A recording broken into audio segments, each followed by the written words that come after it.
Welcome to the class again. Always happy to see you coming to attend meditation classes and meditating. As I told you before, the most beautiful thing to see is a person sitting and meditating. It's very beautiful. Since I was a young boy, whenever I see somebody meditating, I want to just look at that person. Look at that person. He's sitting so still. His body is still and also very balanced and dignified. Sitting like this, it seems like a pyramid to me. So stable, so firm, unshakable. Like you look at it like this, it looks like a pyramid. Broad base. And it represents the mind also. The mind also very stable, very calm. So the posture of the body helps the mind also. It makes you go towards stability and calm and peace. So when I see a Buddha statue, Buddha meditating, it makes me very peaceful. So I have collected some pictures and Buddha images that look very, very peaceful. So before I go on talking about meditation objects and different kinds of Samadhi, I want to say a few things about one question that somebody asked last week, which is a very important thing to remember, and also it has a deeper meaning about the nature of our mind.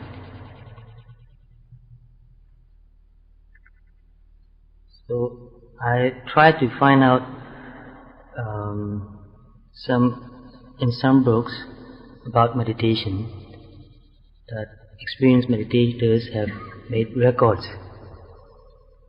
And there I found that just as the stillness of meditation is coming to him or her, just as the stillness of meditation is coming to him or her, your mind is becoming still and still. Your thoughts slowing down, and then you are becoming unaware of the surroundings, which means your mind is becoming more and more collected. You are going toward Samadhi state of mind. But just as that happens, you know what happens next for some people? Just as the stillness of meditation is coming to him or her, the beginner doesn't mean a person who is just meditating. A beginner means a person who hasn't got beyond that. So you might be meditating for a long, long time, but if you haven't gone beyond a certain stage, you are still in the beginning stage. So this is very humbling to understand that. Because we've been meditating for a long time, we want to think that, oh, I know everything, I've gone very far, I'm not a beginner anymore. So if you haven't overcome a certain stage, you are still in the beginning stage. So just as the stillness of meditation is coming to him or her, the beginner may be suddenly brought back to material reality. Material reality means the ordinary reality. So, brought back to ordinary reality by a sudden jerk of his or her whole body. And why does that happen? It happens to some people. It happens to me too before. Sometimes it happens, I'm very still, and then suddenly I hear some noise and I become shocked, like a shock, wake up. So when you meditate, you go into a different world, different reality. And this is something we should understand. It is very similar to a trance state in a kind of hypnotic state, but not really hypnotized state, but very similar to that. Some doctors understand that very well. So when you stop thinking, you are paying attention to one object, slowly and slowly your mind becomes collected, and you go into a different kind of reality. So on the threshold of that reality, you find a lot of difficulty. Your mind goes back and forth because we are so familiar with our ordinary reality. So we feel safe in this ordinary reality, and we want to take hold of that, keep hold on that. We don't want to let go of that. So this is a protective reaction. Protective reaction. So we want to protect ourselves. So one way of protecting ourselves is to keep ourselves in our conscious mind. To keep our surrounding in our conscious mind. We want to know what's going around, what's happening around. And we want to know the state of our body too. How is my body now? So when you meditate, when your mind becomes very collected, slowly and slowly you lose awareness of your surroundings. When you get more and more collected. And also you lose awareness of your body too sometimes. I mean, you are aware of the sensation, but you are not aware of the shape anymore. Sometimes the shape and size of your body dissolves. Because shape and size is piñati. The mind puts together that and make it into an idea. So Paramattha has no shape, no size. So if you find it difficult to understand, I'll give you a simile or an example from the physics science. Newtonian science, when you read that, you will find that there's a shape, size, movement, everything there. You can predict everything. According to Newtonian physics, the planets move around.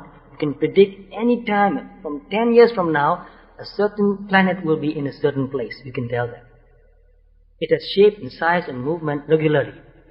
But when you go down and down to subatomic particle, you lose all that. There's no shape, no size, and you can't tell anything for sure.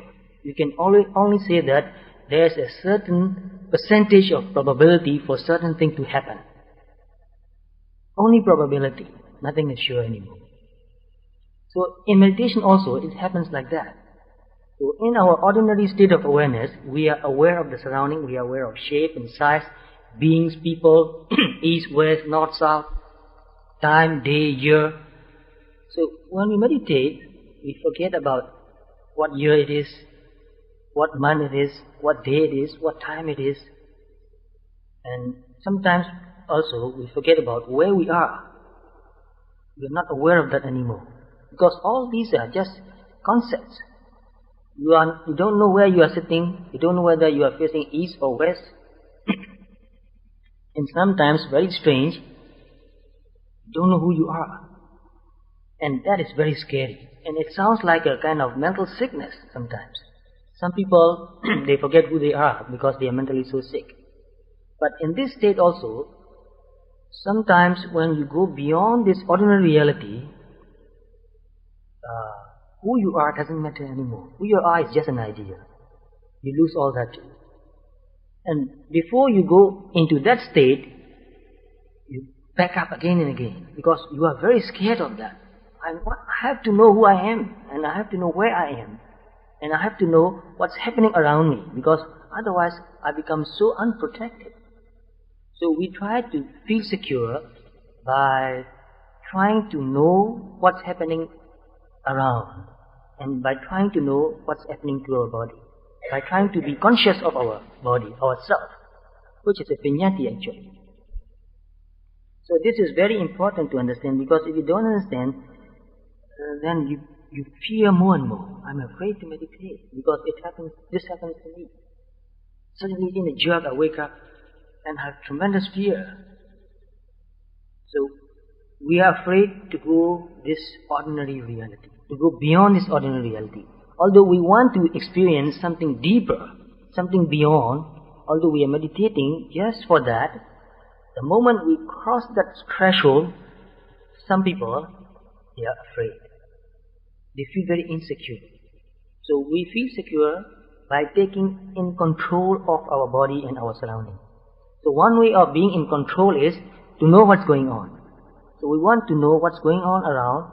We want to know what's going on our body. So this is a protective reaction.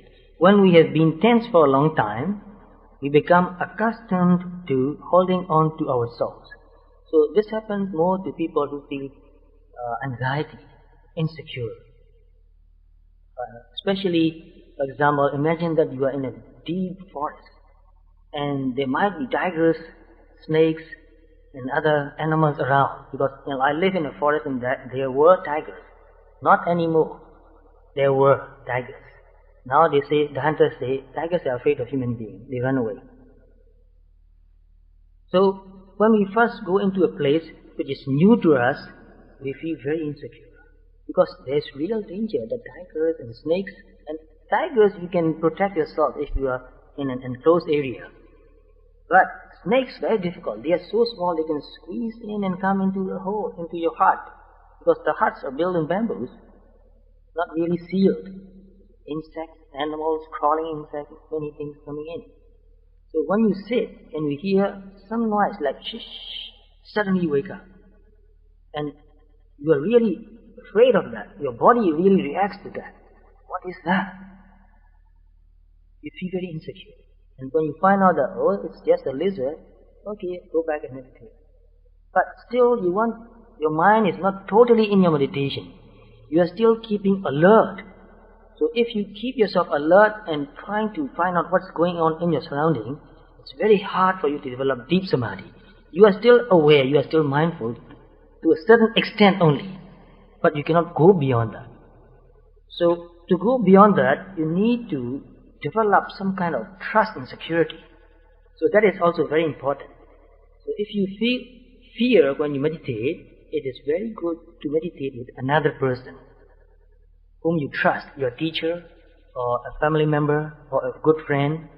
So you feel that, well, if anything should happen to me, then somebody is around to help me. So for beginners, this is very important. And also, try to develop trust in yourself. In Burma, when we meditate, many of our teachers say, surrender your body to Buddha. Symbolically, you give yourself away to the Buddha. This is not mine anymore. So, if it's not mine anymore, then I don't need to worry about it. So this is symbolically giving away. So, try to find out some ways to make yourself feel secure, to trust yourself and to trust your surroundings. So especially in this place, you don't need to be afraid of anything. Everybody around here is meditators, and the place is very safe and secure. So before we meditate, that's why it is important to develop some sort of metta, because metta makes you feel quite secure. I live in forest, sometimes with no building, no dwelling places, just sitting under a tree, sometimes just a simple hut, sometimes made from ropes, tent made from ropes. So we sit and meditate. When we develop really strong metta, that strong metta or loving kindness makes us feel very secure. And I've been living in forest for more than 20 years, never been hurt by anything. Really deep forest sometimes, only a few huts surrounding to get my food. I want to go deeper and deeper into the forest, far and far away from civilization, because civilization is so disturbing. So anyway, if you trust yourself, then that means you feel more secure. So trust yourself, trust your practice. So for beginners, it is very important to find a very secure surrounding. So we become accustomed to holding on to ourselves. We are so attached to ourselves. We try to protect ourselves all the time, as it were, keeping a grip of ourselves. See if you can really feel that I'm trying to be in control of my body and mind. We are always trying to be in control. But in meditation, if you try to do that, you cannot develop a deeper understanding and go beyond. You learn to let go, let whatever happen. Because some things that you experience in meditation are so extraordinary that if you try to be in control, you back up. You cannot go further. So keeping a grip of ourselves. We do this unconsciously. That's a problem. Because consciously, you try to give up the control. Consciously you try to let go, but unconsciously you are afraid, you are insecure. So you are still trying to be in control.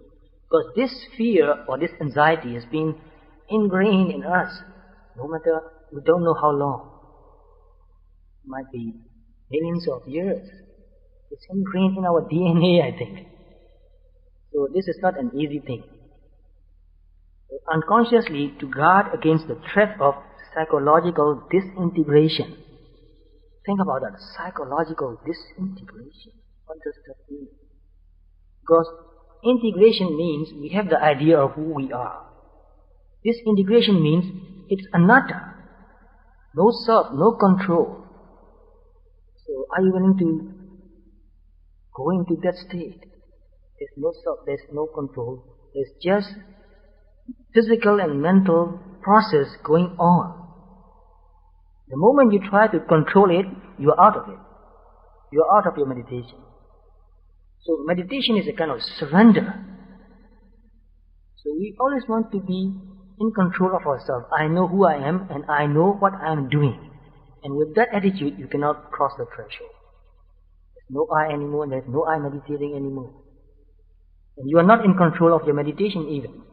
You are just purely aware of what is happening.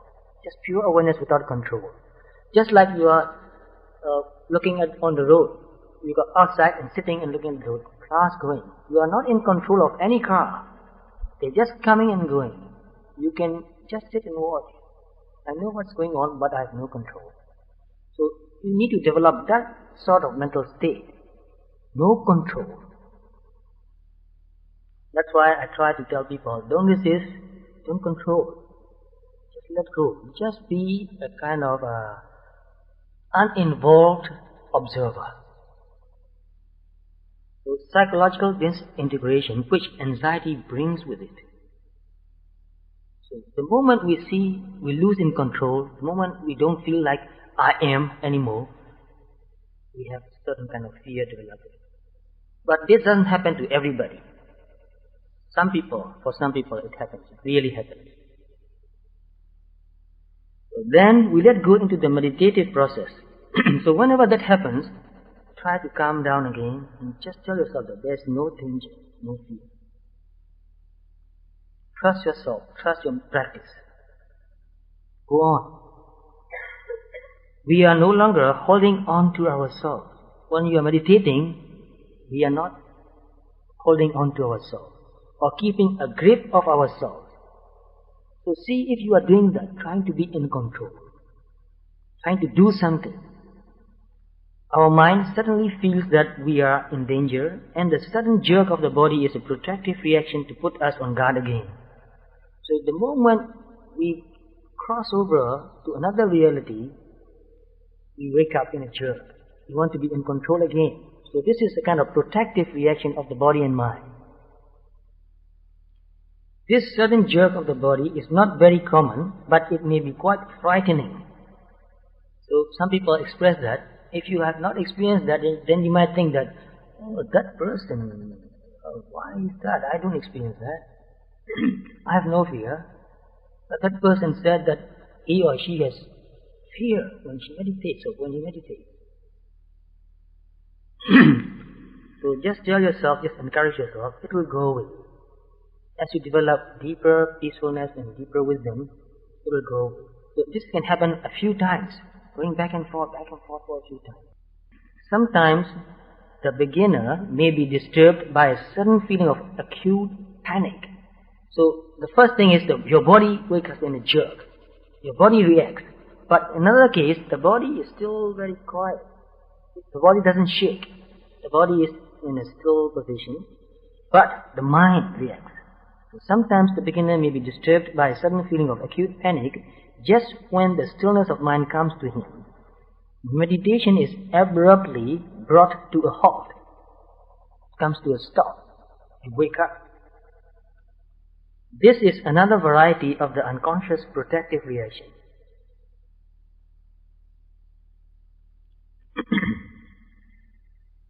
A person who is chronically tense and anxious continually holds himself in check. We want to keep in check of what is going on. He feels that if he were to let go, something terrible would happen to him mentally. So he feels that if I let go, I don't know what will happen. Maybe something very strange can happen. and I may not be in control, I may not be able to come back to my normal way of being. There are many such people among us, actually.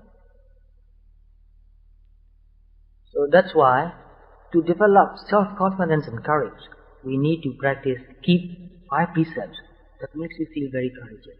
Because if you are keeping 5 precepts, you have less fear. This is real. If you believe that you are a good person, a kind person, a virtuous person, that gives you a lot of strength and courage. And also developing metta also, you are a loving person, that makes your mind very calm and peaceful. You are protected by your own metta. Sometimes you feel like there's a kind of shield surrounding you. Your metta field, it's like radio waves, it's like magnetic field. You feel that you are protected by your loving kindness. Whoever comes into this field will not hurt you. Even though they come to you with the intention to hurt you, when they cross into your field of kindness, they change their mind. No, I'm not going to say anything. I'm not going to do anything. So this is very real. So try to develop loving kindness. The stronger you try to develop this kindness, the stronger the field of your metta will be. And you will feel protected by your own metta. So many people ask me, how do I protect myself?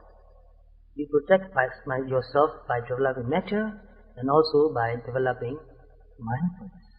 Both of them can protect you. And also trust in the Buddha, trust in your practice. And another thing is,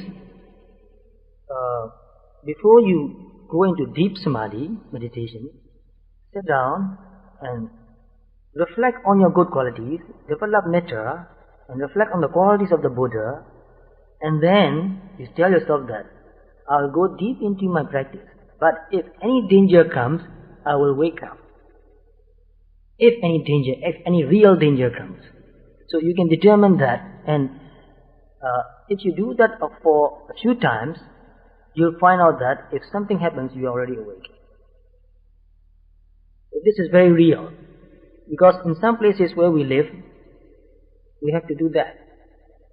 Not only that danger, if you want to get out of your samadhi at a certain hour, you can do that too.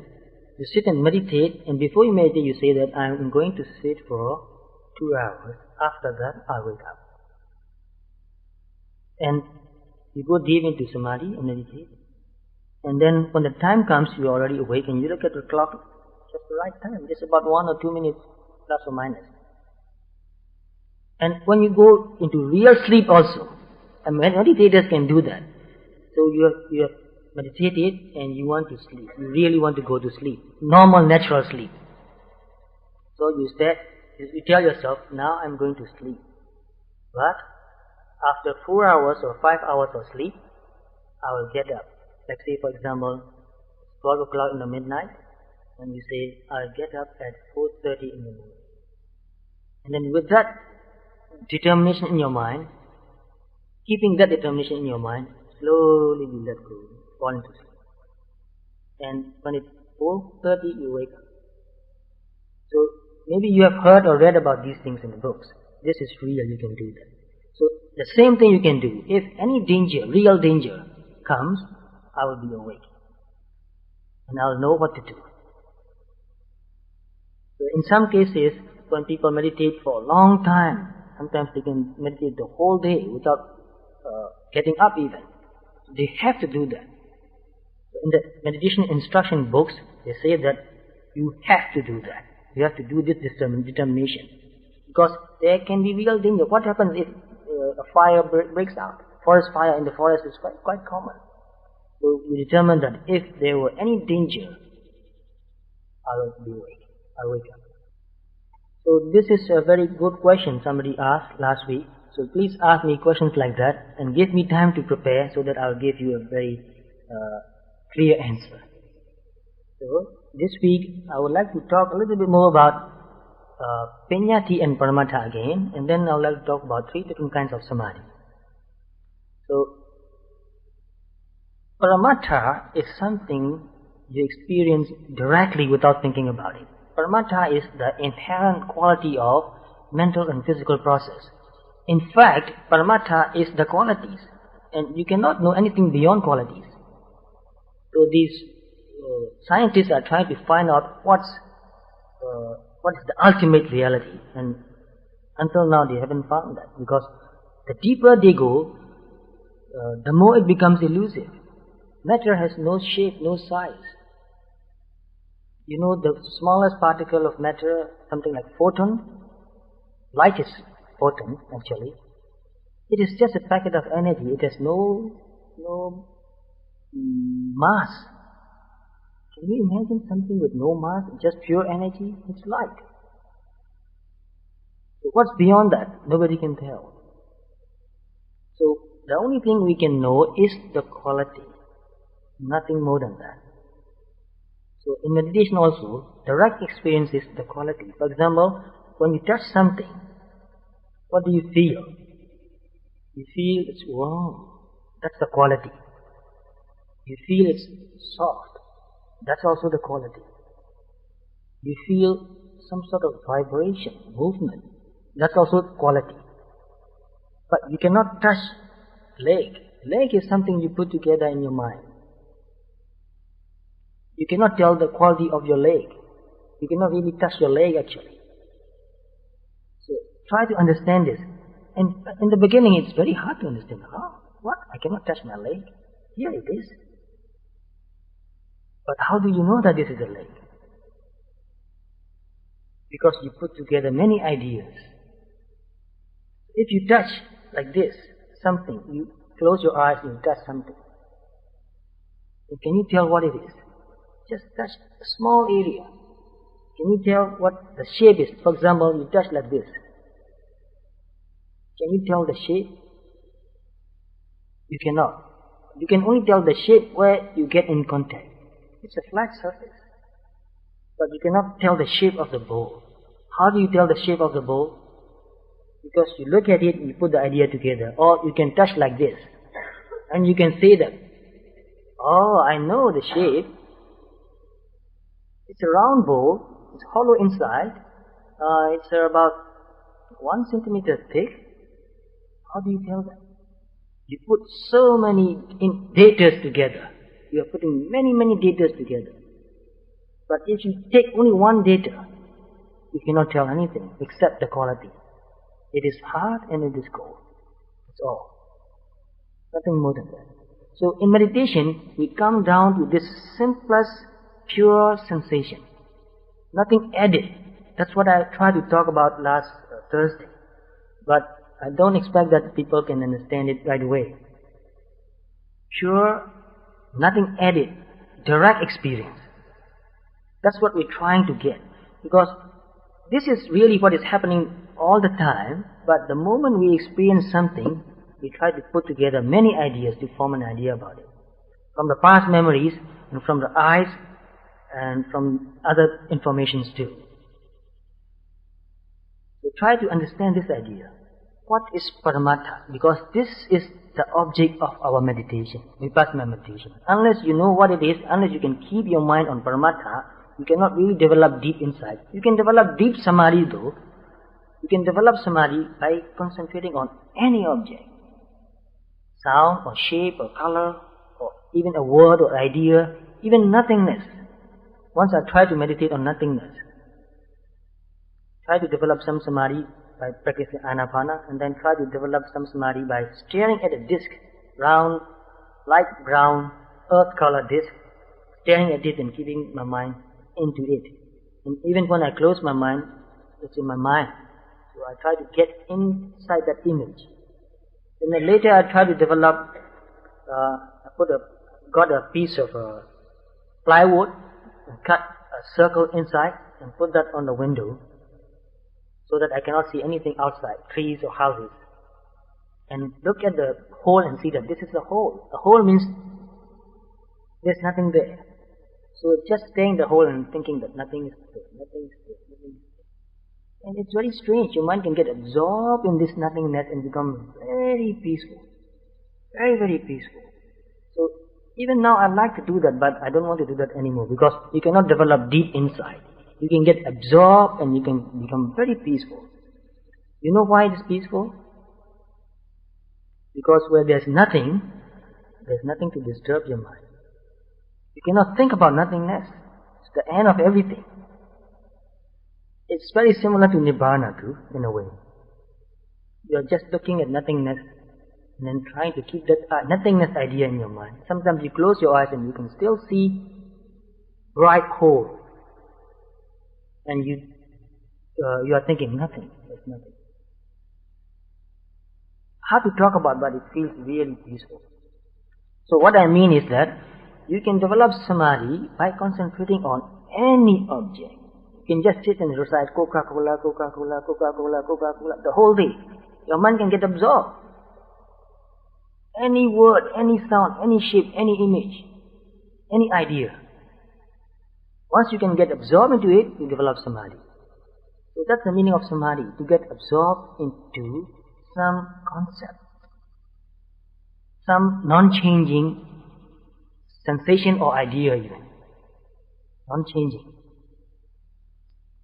But when you want to develop deep insight about the reality, you have to be in touch with reality. But in fact, we are always in touch with reality. Always. But we change that reality into concept. All the time we are changing reality into concept. What we see reality actually. But immediately after that, we change that into concept. We see only colors. We don't see Alex sitting there. Actually, we see colors. Black color, red color, brown color, white color. But from our past experience, we know that this is a human being and this is somebody I know. If you forget about your memory, you don't know who it is.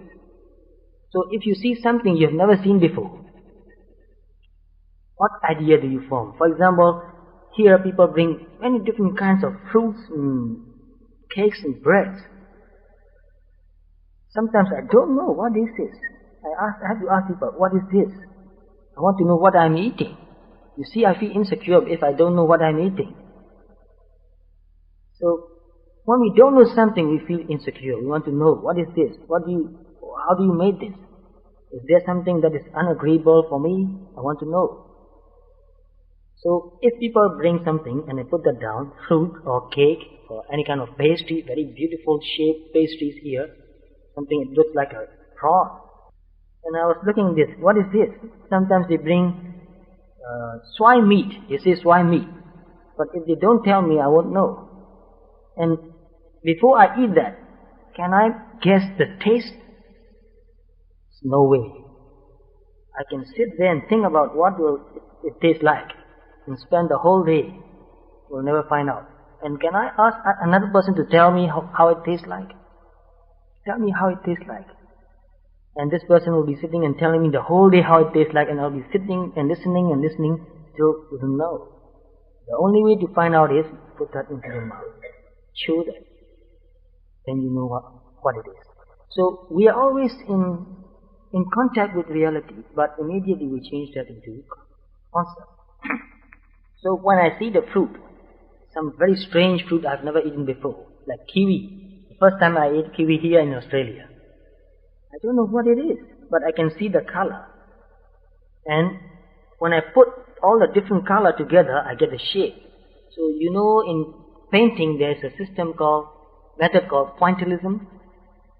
You take a very sharp something, take the paint, and then you put small points together, make it into a big picture. So, to take as an example, we see only small color, but we put them all together and create a shape in our mind. It's our mind which creates a shape. Our eyes cannot see shape. This is also another difficult thing to understand, but try that, you will get that. We cannot see shape, we only see color. If you take away color, what is there to see? Nothing left. Everything disappears. So it's the same thing with sound. We hear sound which is real, the quality. We don't hear words. Words is something we create in our mind. We learn. It's a learning process depending on our memory. So when you go to a country where somebody speaks a language which you don't understand, you hear the sound, you don't understand the meaning. So the sound is real, but the words and the meanings are something we created. It's very useful. I don't mean that it's useless. But when we want to develop deeper understanding of the reality which is beyond the ordinary reality, we need to go beyond words and meanings.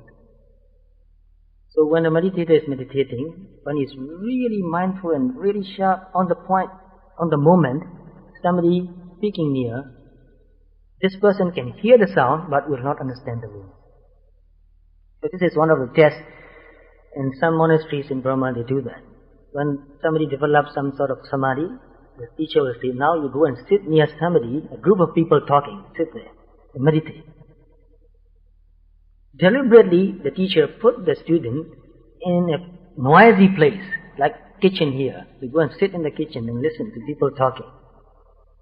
And if you can really become mindful, you hear the sound, but you don't understand the meaning. It doesn't disturb you anymore, because it doesn't create any idea in your mind. Just passing away, sound passing away. So for a beginner it is difficult. Even here to sit, there are cars going on the road, sometimes you get disturbed. Oh, so many cars going on the road. But when you become really mindful, you hear the sound very barely, but it doesn't disturb your mind. So try to find that out more and more.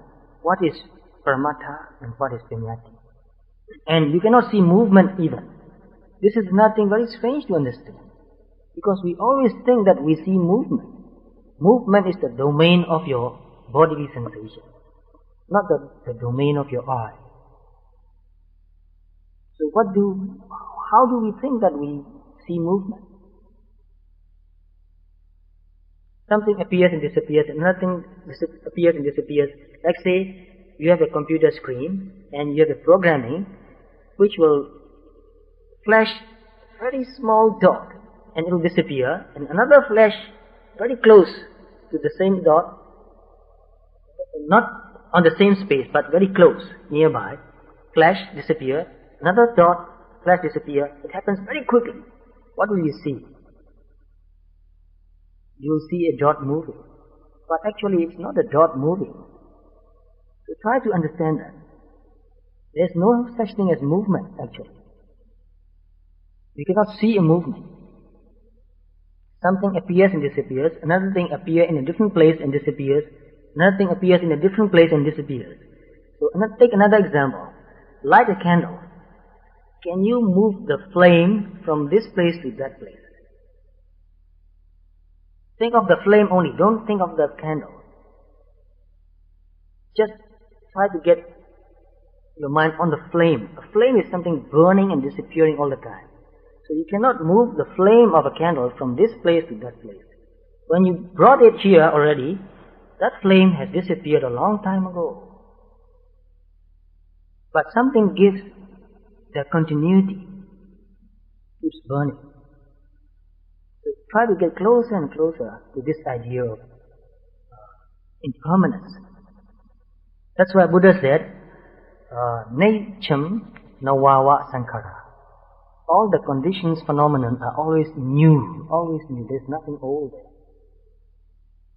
Old means the same thing, but there's no such thing as the same thing.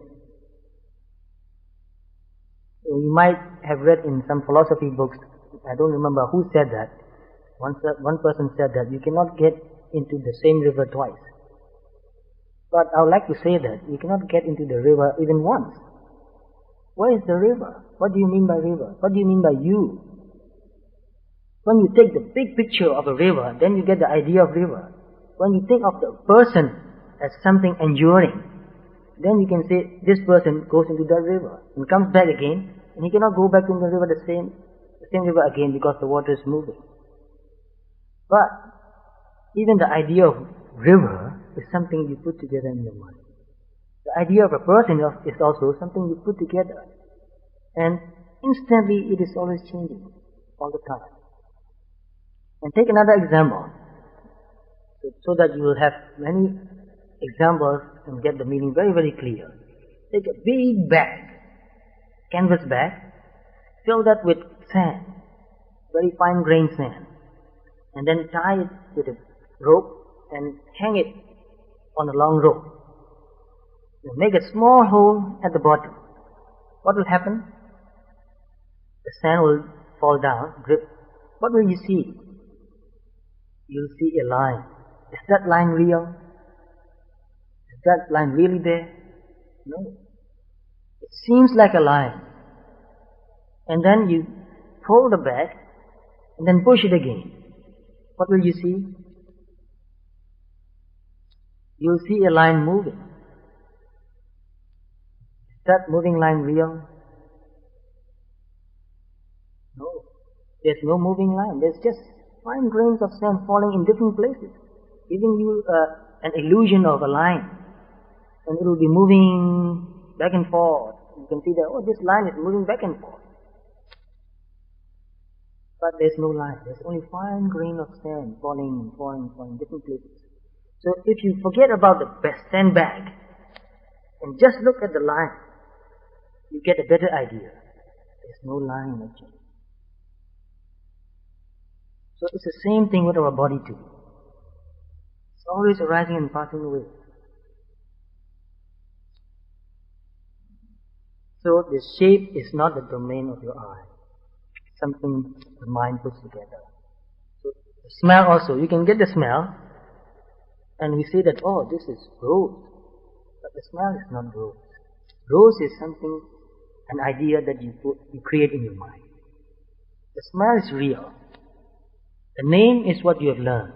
And you put this smell with the shape and color of the rose, let's say, the ordinary reality rose.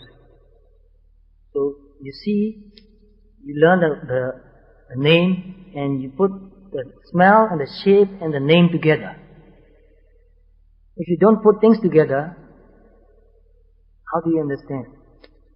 You understand as something, some sensation only, pure sensation.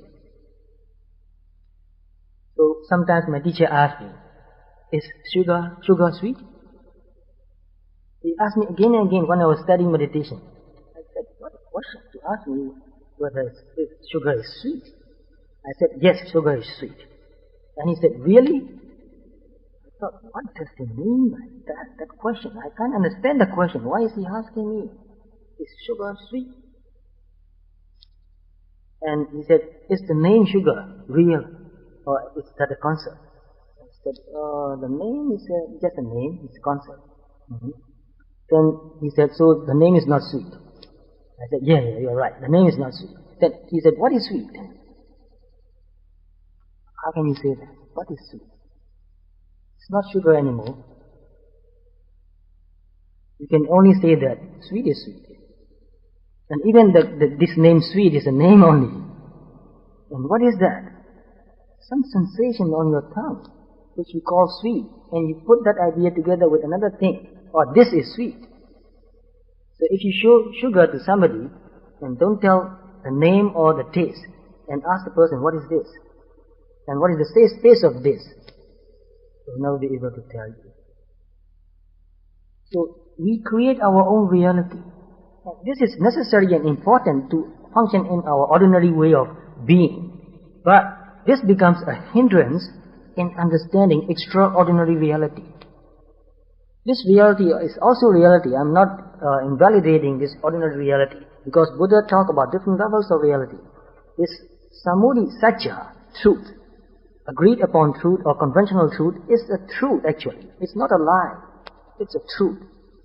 But when we want to understand Paramattha Satya, which is a kind of a transcendental reality, we have to go beyond this ordinary truth. But we get stuck in this ordinary truth. We don't want to let go. We get trapped in this truth, ordinary truth. So my teacher, many times he tells me that we are trapped in concepts. We are imprisoned by concept. So first he talked about that. At first I couldn't understand. What does he mean? We are trapped. We are imprisoned in concept. I couldn't understand, but I tried to understand. What does it mean? What is concept? How are we imprisoned in concept? But after a few months, I began to understand. Yes, really, we are imprisoned in concept. What makes you happy and unhappy? Ideas. If you really get in touch with Paramatha, there's nothing to make you happy or unhappy. So I found out that yes, idealism and all the isms, communism, democracy, or Buddhism, or whatever ism, it's a prison actually. Whatever ism, because we get attached to that idea. We are in prison, we are not free. So if we really want to be free, we have to go beyond all these isms and concepts and ideas. In this ordinary reality, even better, because you are not imprisoned anymore. You know what's going on, you can function very well, you can adapt in any place. It's much easier if you understand the other reality. Because we take this reality so seriously that it hurts. And still we can't let it go, it hurts. We took hold of a burning ember and say, it burns, it burns, it burns. Why don't you let it go? So try to understand why we are meditating, what we are aiming at, what kind of reality that we are trying to understand. But this is just another step from this conventional reality to another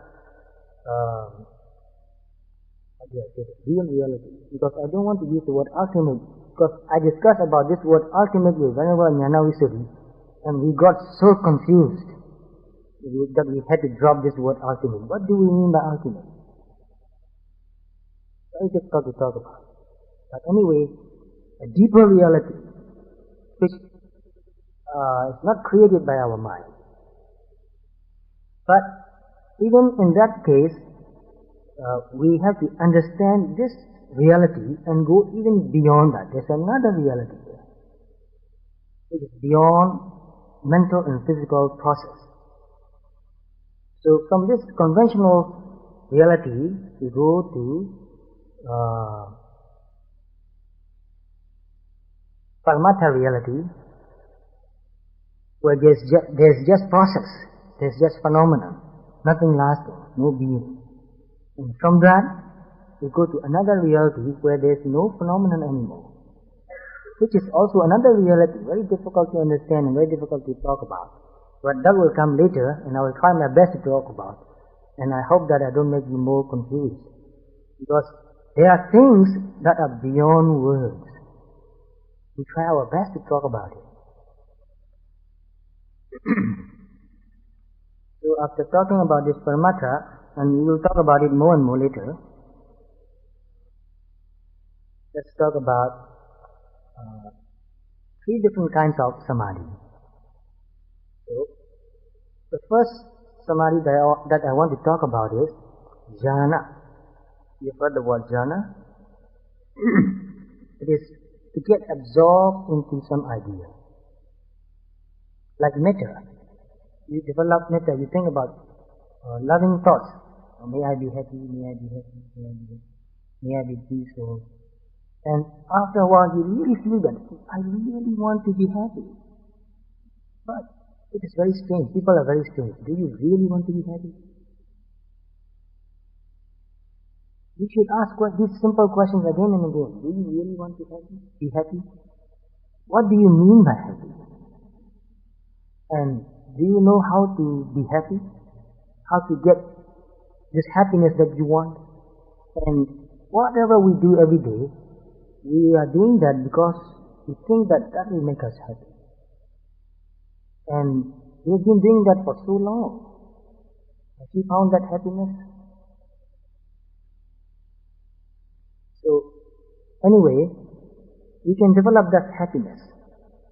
I want to be happy. And we can share that wish with other people also. Just like me, he also wants to be happy. She also wants to be happy. Just like me. So you are putting yourself and another person in the same level. No difference. Just as I want to be happy, he wants to be happy and she wants to be happy. No difference. Can I have the same wish for another person? Equal wish. No better and no worse. You can't say that, well, I wish other people are happier than me. No, that is not real metta. You have to put together. So after a while you can really feel that I really want that person to be happy. So in the beginning it's difficult to have that sort of kindness toward total strangers. So think about your parents or your teachers or your brothers and sisters or your spouse. But this is another difficulty again. Because I tried to teach metta meditation to somebody and that person said, I don't want to think about myself. I said, well, just develop metta to yourself. May I be happy? And that person said, I don't want to think about it. I want to forget about myself. I hate myself. Because she has done so many different things, so many terrible things to me. That she was very aggressive and unkind. So she cannot be kind even to herself. So I asked her, can you have metta for your parents? She said, I hate my father. He was an alcoholic and he left a family and he died. So we were very poor and we had a very difficult time when we were young. And he didn't care about us. He didn't love us. So I said, what about your mother? Oh, when my father left her, she went and lived with her boyfriend. So what happened to you? Well, my brother and I, somehow we tried to survive. And my mother, sometimes she come and give us some money to eat. And I said, what about your teachers? He said, I can't think of my teacher. I can't think of them as somebody who has done something good to us. Very difficult to have real metta for yourself and for other people. At last, I got so disheartened. And I thought, this is something very strange. Because normally we think that we love ourselves, and at least we love somebody. There's somebody in our life that we love. But this person says that there's nobody she can love. Nobody for whom she has loving kindness. And at last I asked her, isn't there anybody in this world that you can really feel kindness? And after a while she said, well, I love my dog. And it's not my dog actually, it's a dog of a person with whom I share the house. It's not really my dog, but I love that dog.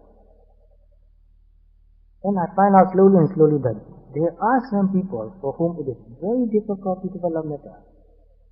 And this metta meditation is very important for vipassana. That's why I'm trying to emphasize it. If you don't have metta, your heart is dry. You cannot even practice vipassana. You need the base, the foundation, metta, and also trust and respect for Buddha, trust and respect for yourself, trust and respect for your teacher, and trust in the practice also, the method you're practicing. If you don't have those things, no point in practicing meditation. Sometimes you can fool yourself, just imagine that I'm happy, I'm peaceful. But you cannot get beyond that. You can just imagine, not real. So, you can get absorbed in any idea. Metta also, and also Buddha. Sometimes I get very absorbed in thinking of the quality of the Buddha. Makes me feel very happy, very peaceful, because the quality of your mind or the state of your mind depends a lot on the object of your mind. So when you think about somebody you hate, you feel hate, you feel anger, you don't feel peaceful.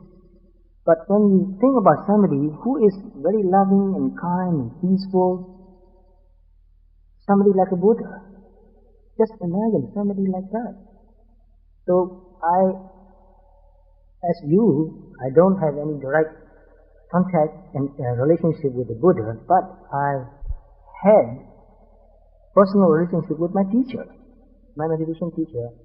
My first meditation teacher was, I don't know whether he's living or not, he's a layman, a musician and a musical instrument maker. And every day I think about him, because he made a big turning point in my life. He contributed that.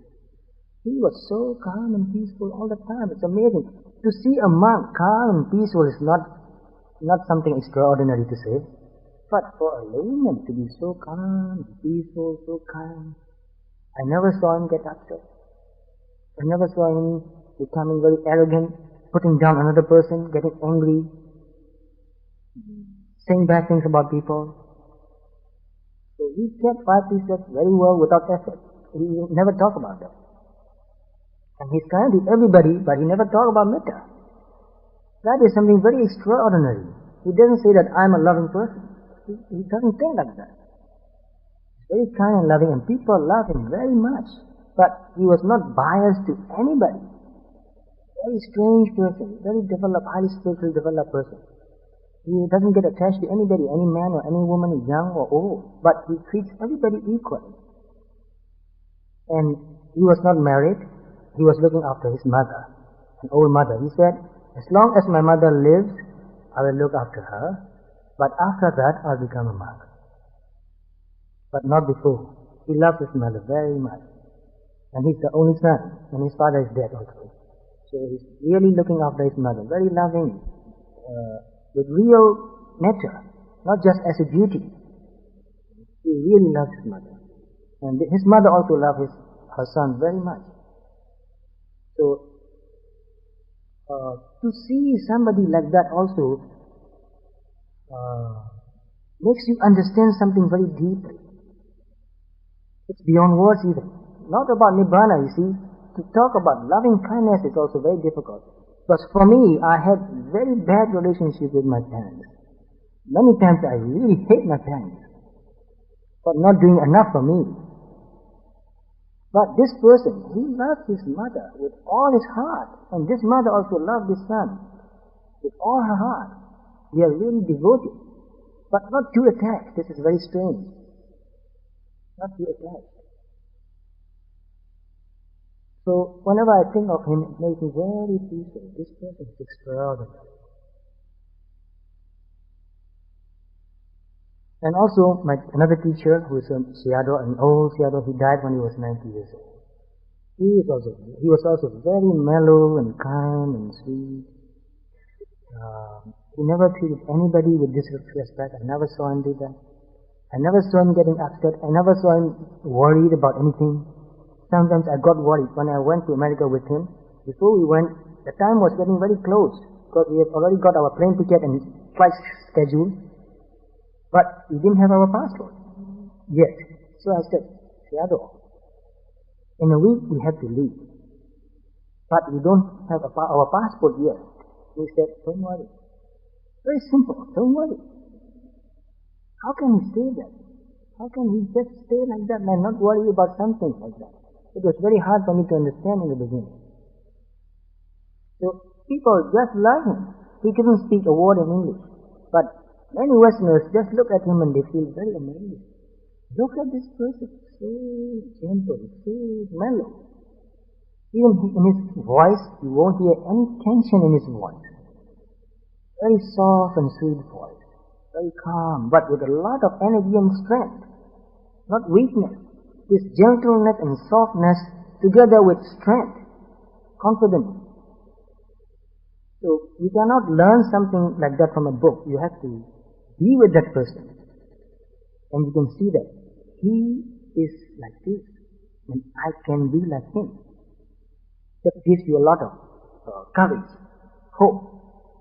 So it is very important to learn meditation from a teacher. Although you can learn basic meditation instruction from any book. Basic instruction is not difficult. From any book you can learn basic. But to really develop these higher qualities, you have to be with a teacher who is a living quality, living example of loving kindness, living example of contentment, serenity, peacefulness, liberation. He is so free. So you have to live with that person for a long time. I lived with my teacher for about 4 or 5 years. So the longer you live with that person, the more you learn. This is real. He's not playing a role. Because anybody can play a role. You can watch a movie and somebody is there, is acting the part of a very serene and developed person. But this is just acting. So only after you have lived with a person for a few years, then you really find out. So, when you think of the Buddha, try to find out more and more about the Buddha. His purity, His freedom, His wisdom, His metta, His karuna, and His selflessness. So get immersed in this quality, and you will feel that, because the mind, consciousness, depends on the object. When you keep a symbol, this is a symbol only, an idea. Buddha is an idea for us, because we think about it. So, the idea of the Buddha, His purity, His freedom, His serenity, His wisdom, His metta and karuna, the more you think about it, the more your mind will get in tune into that quality, and you feel that quality in you, inside you. Because the more you think about Buddha's metta, the more you feel it. It becomes yours.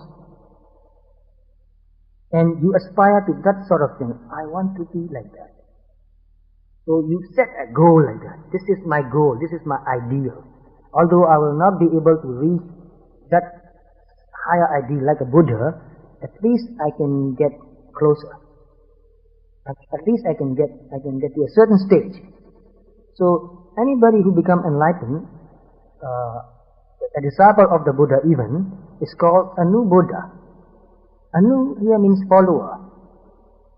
So he was the leader and you are a follower. He was enlightened and you can also be enlightened. You are also enlightened if you have attained that enlightenment. Anu Buddha, you become an Anu Buddha. You aspire to become an Anu Buddha. So to have a very clear idea of what we want to do and what our goal is, very important. Vaguely, well, I want to meditate and I want to be happy. You don't have very clear idea, so you don't have enough energy. So the more you can define your goal, your ideals, the more energy you will have. The more you can put time and energy into what you do. So be very clear about what you want to do.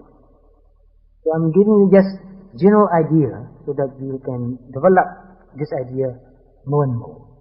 So before you meditate, just reflect for a few minutes about the purity, the serenity, the peacefulness, the freedom, the wisdom, the metta and karuna of the Buddha. And you can get absorbed into that. Be very calm and peaceful. After that, if you meditate on vipassana objects, your mind will stay there longer. Because this idea of the Buddha conditions your mind to let go of other worldly cares, and you don't think that these are important anymore. Oh, about my car, about my business, and about this and that, about my bank account, about that bill. Those things can wait. Because sometimes when you sit and meditate, you think that, well, I'm here to meditate for an hour. You prepare for that, but as you sit and meditate, you think about, well, I have to pay that bill. I forgot to do that. Oh, I need to make a call. Yeah, that's very important now. Just when you start to meditate, something important is coming into your mind. It's distracting. So that's why I tell you, prepare your mind. This preparation is very important. Don't think that you are wasting your time because you are preparing. Because the more you prepare yourself, the easier for you to meditate. You can let go of all those things. That bill is not important. That telephone call is not important anymore. It can wait for 2 hours. Or any other thing. Even somebody said something to you, even at home something happened. No important. You will find the best way to deal with those things. But right now, leave everything behind. You can let go of that. So when you think of somebody like a Buddha who is so free, it makes it easier for you to let go of other things. So for me, my real experience is my teacher. So when I think about him, I can let go. I get some feeling of his freedom, his detachment, his contentment. So prepare your mind like that. So when you can get really absorbed into this object, a disc, white or brown, or just even a hole, or even metta meditation, or even Buddha meditation, when your mind gets really absorbed and stay there without getting distracted, that is called jhana. So jhana has two meanings. It means getting absorbed. This is one meaning. Another meaning is burning. It burns the defilements. Temporarily at least. So another Samadhi is called Upachara Jhana. This jhana is called Apana Jhana. You get really absorbed and you forget about everything else, and your mind gets really into that object and stay with that. It's unshakable. Sometimes you can't even move your mind to another object.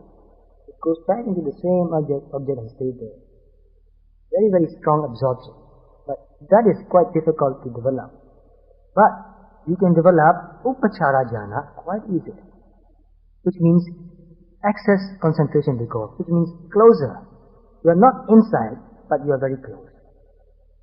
Like you come to this place, you are not inside this hall, but you are just near the door. The Upachara Jhana is like that.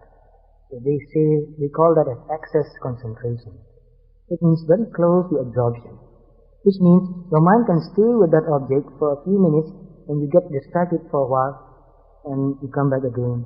Get distracted a little bit again and you come back again. It goes on and on like that. That is enough to practice vipassana. So to be able to practice vipassana, you don't really have to develop absorption jhana, but you need a certain amount of quietness and stability of your mind. But even if you haven't developed that amount of samadhi, you can just go ahead and meditate on vipassana object. Let's say when we meditate, we concentrate our mind on breathing. For quite a long time you can stay with your breath. So in the beginning when I meditated, I tried to breathe very deeply. Unnatural. I know that it was unnatural, but it was very useful. Because when I breathe deeply like this, I stay with my breath. Easier. You cannot run away. Because it takes up your whole mind to stay with that. But you cannot do that too long, because you get very tired after a while. The body gets very hot. So in the beginning I sit only for 10 minutes doing that. Very tired after a while. But when you get used to it, you don't get tired anymore. You don't even feel that you're breathing very hard. You're very calm and your body is doing the breathing. Your mind is with the breath. You are not thinking of anything anymore. You cannot think about anything anymore. But after you develop a certain level of concentration, go back to normal breathing. Because if you stay with this gross forced breathing, you can be aware of this gross sensation and your samadhi will be gross.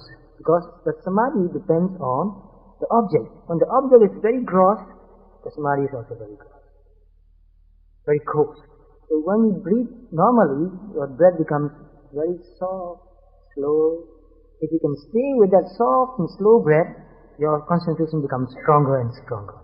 But the more the object becomes subtle, the more you can stay with that subtle object, the stronger your concentration becomes. So it is useful, but you have to let go of that forced breathing after a while. So you need to know what is useful and when to let go of that. So if you do that, without developing any samadhi, you can develop some sort of concentration.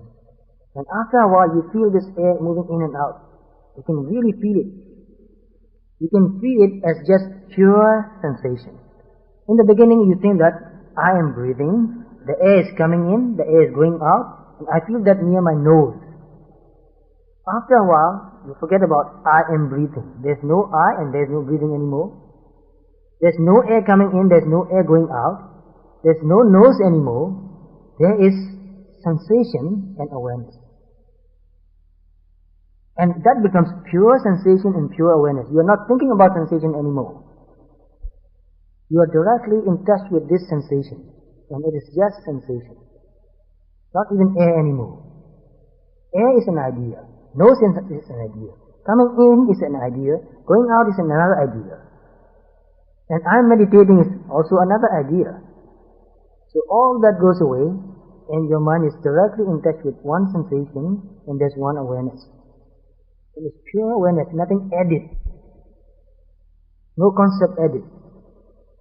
You are not even thinking about arising and passing away. You are not even thinking about sensation and awareness even. Don't think about anything at all. Because we are in the habit of thinking, try to understanding by using this thinking process. So this thinking process happens in our left side of our brain. If you want to get a clearer idea, an interesting idea. So when we think, we use our left side of the brain.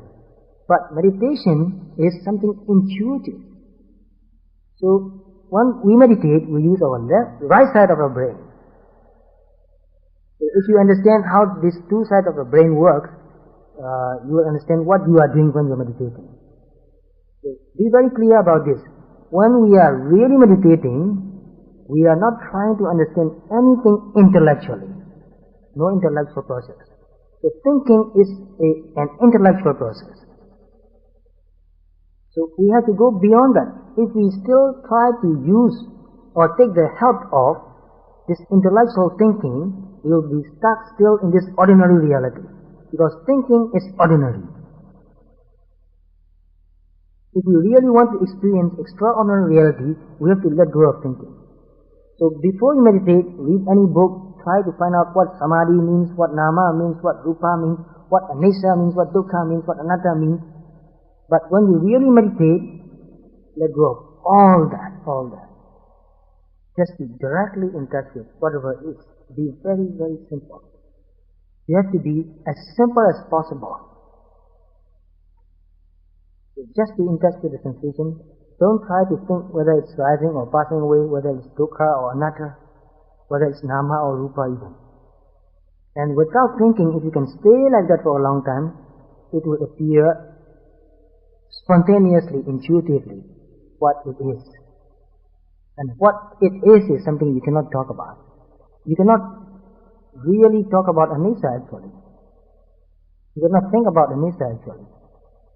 Because when you really experience it, it is something you cannot talk about. The moment you try to think about it, it is not there anymore. So that's why when you are meditating, you cannot say, oh, something is arising and passing away. Oh, that is anicca. At that moment, you are not meditating anymore. You are using your thinking process. You are in ordinary reality again. So it will happen naturally many, many times in your meditation practice. Because we are used to thinking and analyzing. We think that only when we think about something, then we can understand it. We don't think that if I don't think about anything, how can I understand that? So we try to go back to think and analyze and understand. So it will happen many, many times. When it happens, just look and say that thinking. Even thinking as this is nama, it's a thought. And when you think this is rupa, this is a thought. And when you think that, oh, this is arising and passing away, this is anicca, that's another thought. So watch those flashes of thought coming into your mind. So the more you can see it, the more you can let go, and it will become less and less. It will not go away immediately. Very difficult. But gradually, those flashes of meaning will go away slowly and slowly. And then with no words arising in your mind, you can be directly in touch with what is. And you will understand it without conceptualizing it. And if you can do that, the rest is quite easy. The difficulty is there. We always try to think about it. We get distracted. So if you can be really in touch with one sensation, one awareness, the rest will become quite easy. Gradually I will explain about the stages of vipassana jnana, how it develops. It's very interesting, very natural. And actually it is better for you not to know about this and just meditate. Because before I meditate, I haven't read these things. I just went into the forest and meditated. My teacher told me not to read any book. And quite often I will go and listen to his Dhamma talks. After a while he said that, don't come to Dhamma talks. He won't let me come to listen to Dhamma talks even. So go away and just meditate, don't come to Dhamma talks. If you have any question, then come. If you have no question, just meditate. Sometimes I try to get a book because I like to read. Get a book and read, and try to hide the book somewhere.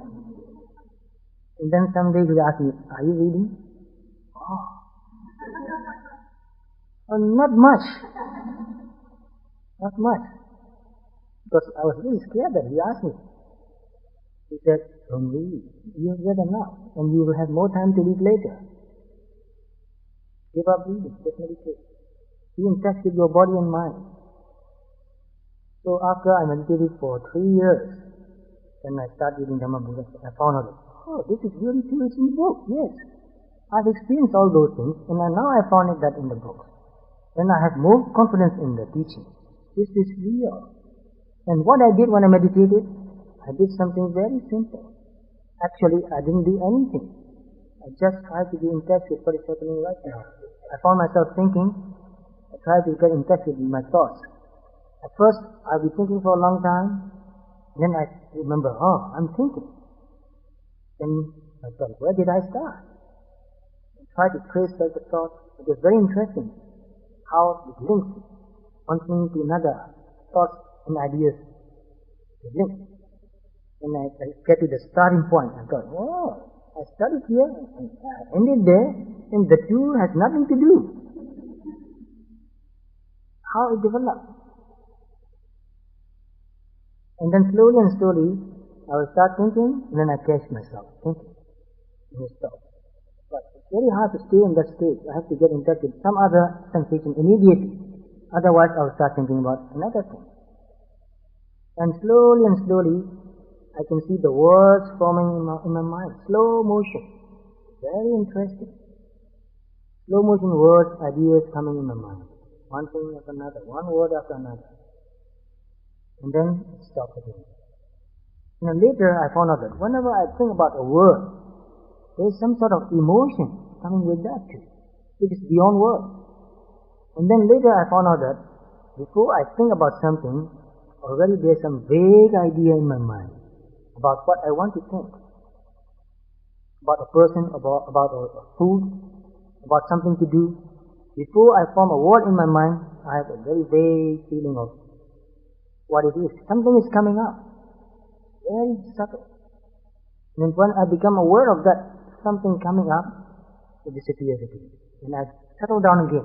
Because when there is something coming up, I was not in a really settled state. My mind has some sort of agitation. It is jumping, pushing, something is pushing up. So when I become aware of this feeling or emotion or a desire to do something, even a desire to drink a cup of water, a glass of water even, I can see the desire. Sometimes I can see this cup of water in my mind, the image of the cup of water. When I want to drink, I see this water pot, the image of the cup of water, and I feel the thirsty sensation. And when I become aware of that, it disappears again, and my body and mind both settle down again.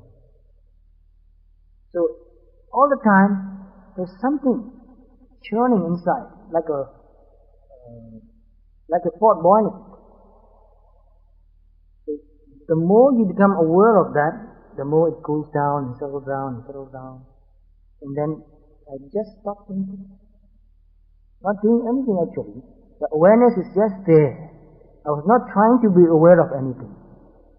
Just there, just like a big piece of glass, mirror I mean, just there. Everything that passes in front of the glass is reflected in the glass. The glass is not trying to take any object.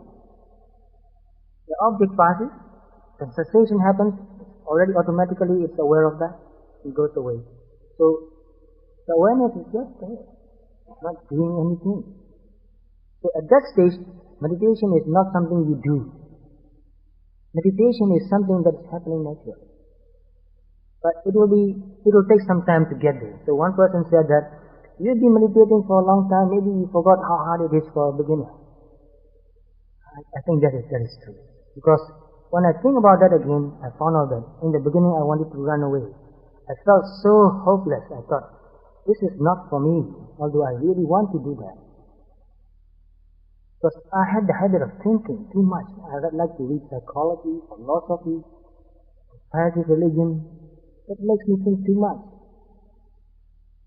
I like to become a writer also, so sometimes I'll be sitting and meditating, and I'll be writing an article, Dhamma article, wonderful thoughts coming in my mind. Wonderful ideas developing in my mind. I thought, oh, this is wonderful. I have to write that. Nobody has ever thought like me. I can really explain these things. I can really inspire. Then my teacher said, don't write. Don't even make a record of your meditation. Because if you try to keep a record, when you sit and meditate, you will think, this is wonderful, and I'll write that down. At that moment, your meditation is gone.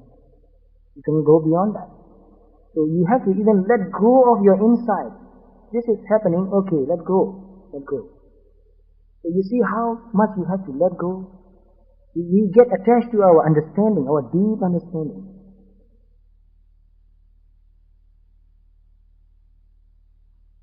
So, today I think we have used up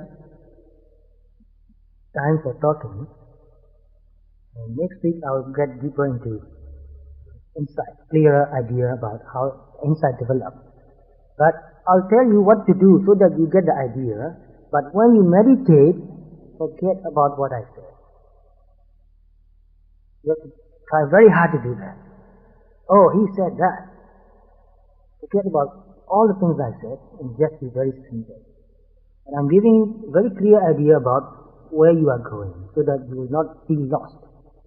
Just to make you feel more confident.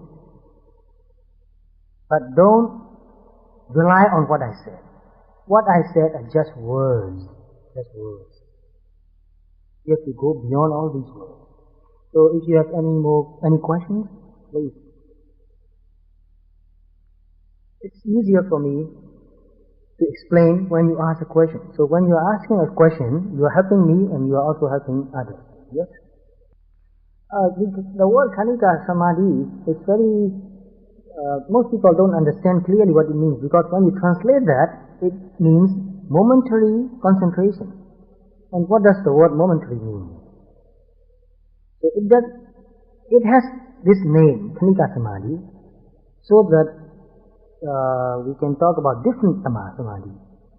So in Jhana Samadhi, Apana Samadhi or Upachara Samadhi, this absorption concentration or access concentration, the mind is in touch with the concept which doesn't change. So the object of Samadhi is something that doesn't change. But the object of Vipassana is a process, not a thing, not a concept, not an idea, but a process. So that means the object of Vipassana is something changing. So something changing means it stays for a while and it goes away. So for the time being, the object is there, the awareness is there. The awareness of that object is there, because awareness and object, they arise together. When the object is not there anymore, the awareness of that object is not there anymore. It's gone. But new object arises, and the mind is aware of that also. So because the object lasts only for a moment, the awareness or the samadhi for that object lasts only for a moment, naturally. But this awareness repeats again and again on different objects. It might be just breathing, but continuously aware of that. So in-breath and out-breath are two different things. Even the sensation that's happening in one breath is changing. It takes about 2-3 seconds, and it changes quite a lot. So even though it repeats the same thing, repeats again and again, still there is a kind of change. For example, say if you touch like this many times, even though you feel the same thing, every time it is a new sensation. So if you are aware of every time you touch yourself like this, you are developing Khanika Samadhi. And you can stay with this Khanika Samadhi for a long time. It might be for a few seconds, and it will become a few minutes, and it can become a few hours even. So some people want to develop very deep Samadhi in meditation, Vipassana meditation. They get the awareness and the sensation, or the object, anything, get like glued. It's like something very sticky, you throw that to the wall and stick there. In the beginning, it's like you are throwing a tennis ball to the wall. It touches the object and bounces back. But after a while, you throw something like sticky, it goes and stays there. So although the object is arising and passing away, your mind, your awareness is continuously aware of that arising and passing away. There's a continuity there. So because the object is changing, we call the Samadhi Khanika Samadhi. So it doesn't mean that just by developing a few seconds of concentration, we can develop deep wisdom or even attain liberation. But we begin with this a few second concentration and develop that into more and more seconds and become a 1 minute and 2 minutes and 3 minutes. It can go on. And it will stay for a minute or two, and then you get distracted a few seconds and you're aware of that and you're back. It happens like that. Because in jhana samadhi, real jhana samadhi, you can determine that I'll be with this object for an hour without distraction. It's just like you are hypnotizing yourself and giving yourself suggestions. And you can stay with that object for an hour without moving. But with vipassana, the object is always changing. So no matter how many objects changes, it doesn't matter. As long as you are aware of it, it's okay. And in a certain stage of vipassana meditation, just like what I said just now, your awareness is there. You have developed this awareness so that you are aware, and one thing after another arising and passing away in front of you. Just like you are sitting and looking out from the window, you see one car after another going. You are not trying to think about the cars, whether it's a Toyota or whether it's a Mazda or whatever, it's green or yellow or white. You are aware of that. One thing after another going away. No choice. So, in the beginning of meditation, you choose a suitable object of meditation, breathing or rising and falling, or whether it's touching sensation in your body, whatever suitable. And after a while, you have no choice anymore, you stay aware. The object might change all the time, but your awareness is continuous. So in meditation, things always change. Meditation experience doesn't stay the same all the time. Sometimes your mind can get absorbed into one thing, and you see this same type of sensation. Not one thing, but at the same time. Let's say you touch like this, it's the same type of sensation, although it's not one sensation. But the same type of sensation arising and passing away, you can see the object, you can see the awareness, both arising and passing away very quickly. Sometimes you become aware of different things arising and passing away. Not the same thing, not the same type of object, different types of objects, arising and passing away very fast.